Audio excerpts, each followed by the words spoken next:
So a handful of guys every single year. They're the guys that fall. They're the guys that are on the consensus big board that make it way past where people thought they would go for various reasons. I know off the field stuff has a lot of impact on that.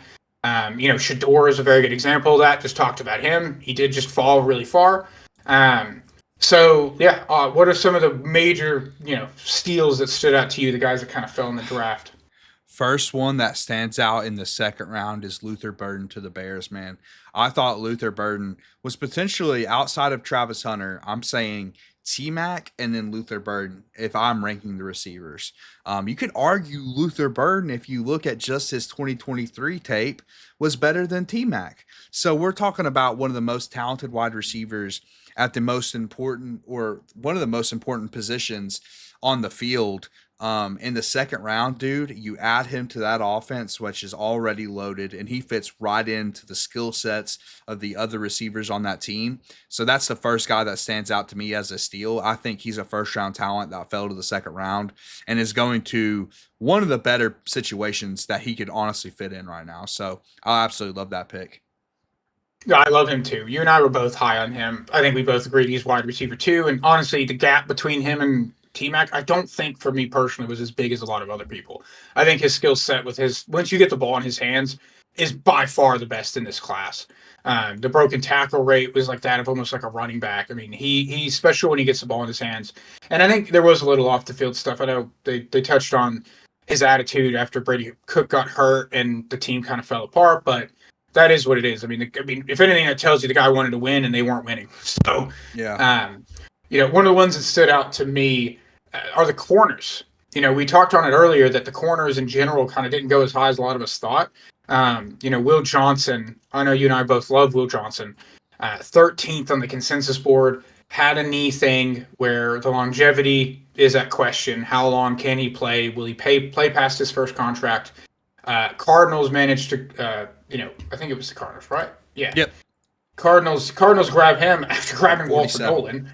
Yep. Yeah, take two of the top players in this class from doing that and take a shot on him and absolutely love that pick. And then another guy that I think you and I both really liked was Siobhan Ravel. Yep.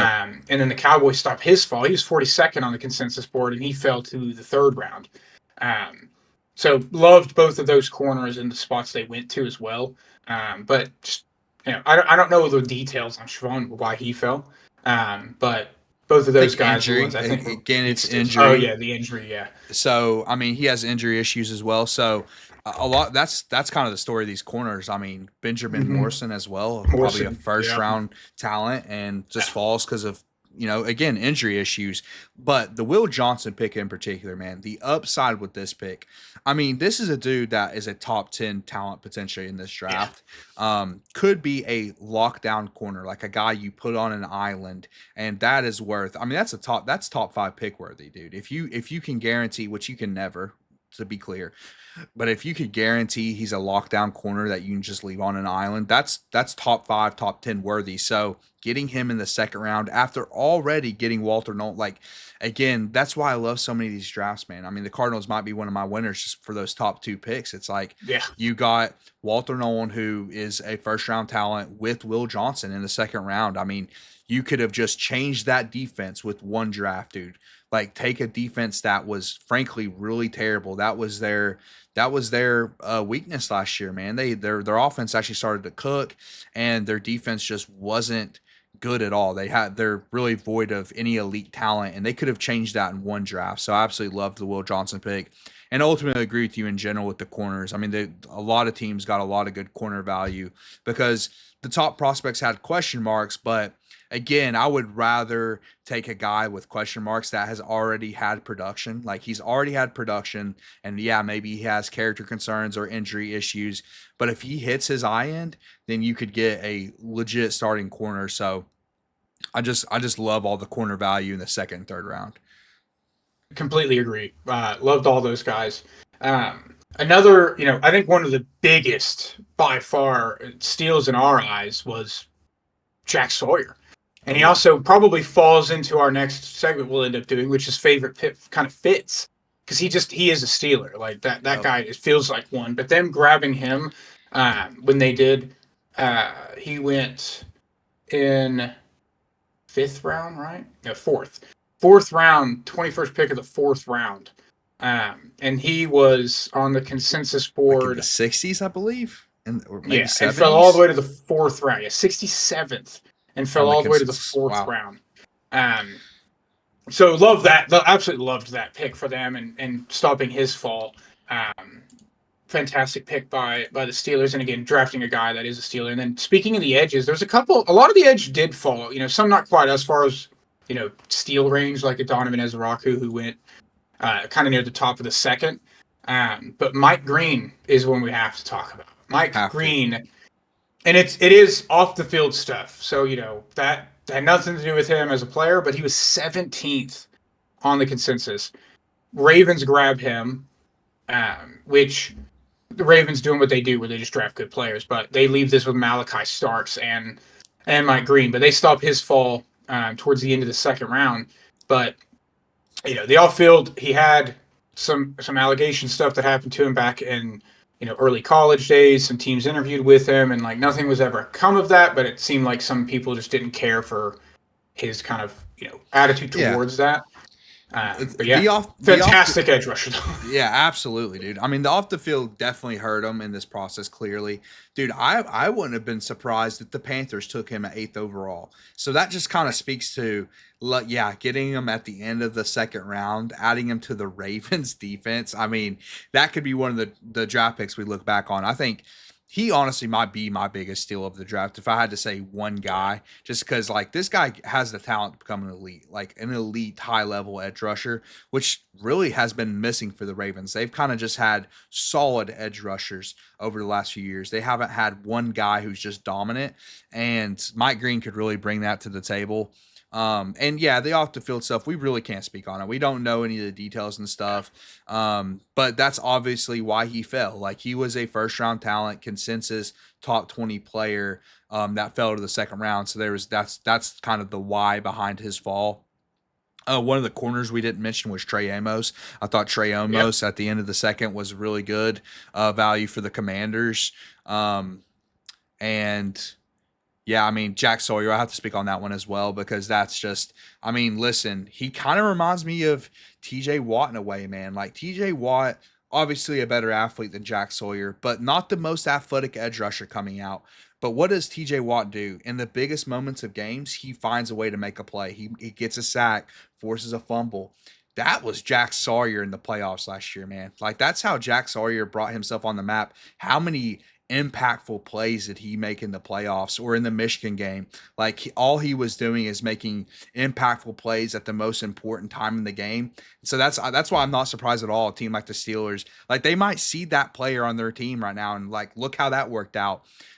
So yeah, Jack Sawyer in the 4th round. I mean, I really don't get why the league was so low on him, man. Like I get the lack of athleticism and you kind of need that to be a successful edge rusher at the next level, but this dude just finds a way to make a play. So I was kind of surprised that he fell so far. So yeah, that's definitely one of the bigger steals in the draft. That play against Texas, that strip sack on Quinn Ewers that ran back, was the difference in that game. Yes. Made a play when it mattered most. Another guy I wanted to touch on was Marcus Mbo, the interior offensive lineman from Purdue. Giants grabbed him. He was 65th on the consensus board, and the Giants grabbed him in the middle of the 5th round. Incredible value there for a guy that could have a path to starting relatively early there. Correct. Yes. I love that pick as well, dude. Like when I was watching the draft at your house today, dude, and when he got picked, I'm like, he's still available? I just assumed that he went in the 3rd round because like he has the potential to go in and start immediately on that Giants offensive line that they're still rebuilding. And if you can get a starter in the 5th round, I mean, how many 5th round picks work out, dude? I mean, it is a very low hit rate. And if you can find a starter from that, and we're not guaranteeing he will be, but I'm just saying it's a real possibility that he could go in and start right now. So yeah, I mean, getting that in the 5th round is phenomenal. Just a couple other guys I would throw out as well.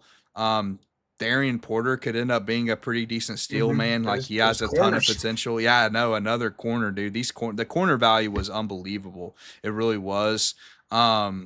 And then, dude, I mean, it's kind of hard not to mention, even though we've already talked about him, Shedeur Sanders. I mean, Shedeur Sanders could end up being the steal of this draft, man. And yes, there's question marks that we've already discussed, but he could end up being an absolute steal. If you find a franchise quarterback, really, if you find a franchise quarterback at all, it's a huge hit. But if you find one past round one, I mean, it's just phenomenal, let alone round five. So yeah, he has the potential to end up being the biggest steal in this draft. And I think either way, it's just great process. It's great process. And yeah, so that's another guy. Yeah, one more. Absolutely. I mean, the quarterback position being so important, he will be considered a steal, without a doubt. And yeah, the cornerback value in this class, again, a lot of these guys thought would go at the top, and those injury concerns or whatever pushed them down. But it means that we kind of walk away with all of them thinking, "Wow, you got that guy there." Um, One other guy I would throw out too is Chris Paul Jr., Yep. linebacker from Ole Miss. He was the fifth consensus linebacker in this class, 114th. He goes at 172. The Rams grab him in the late fifth round, so that's some really good value for him.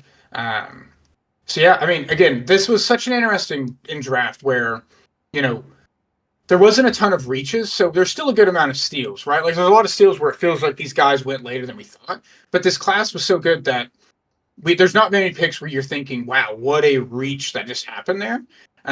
So very interesting class overall from that perspective. It seems like teams just took good players.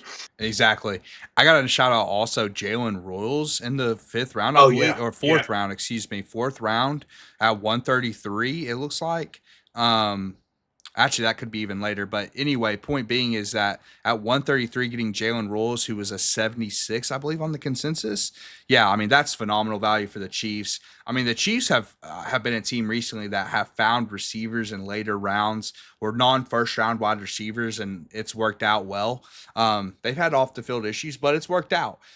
They've been good players. So yeah, getting Jalen Rolls, adding him to that Chiefs offense, I absolutely love that as well. So I mean, there's just a lot of steals, man. Like you said, a theme from this draft for me as well is good teams. Like it stands out why they're good. They just trust the board and they take good players, whether it's a position of need or not. Like after the first round, I think position of need should just go out the window. I mean, that's just kind of Yeah. how, unless you have just like a desperate need that you like, and there's some teams that are like that. Like the Patriots attacked offensive line. Well, that's a desperate need. They had to get starters on the offensive line. Unless you're in a position like that, I don't think you should draft for need. I really don't, man. Like you have to take good players because ultimately that's the most important draft strategy. It's just taking good players. So, and that was the theme. Absolutely. And then to the wide receiver note, one other I'll throw out is the Alec Manor picked by the Yep. Titans at For your 136. Titans. I know he was 73rd on the consensus and goes to like 60 picks later, and he has they traded up for him too, and with the whole Travis Hunter thing where he went for 290 something yards, 3 touchdowns in that game 2 years ago. Very interesting to keep them playing each other. Yes, So it love is. that. It's a Love fun that. storyline.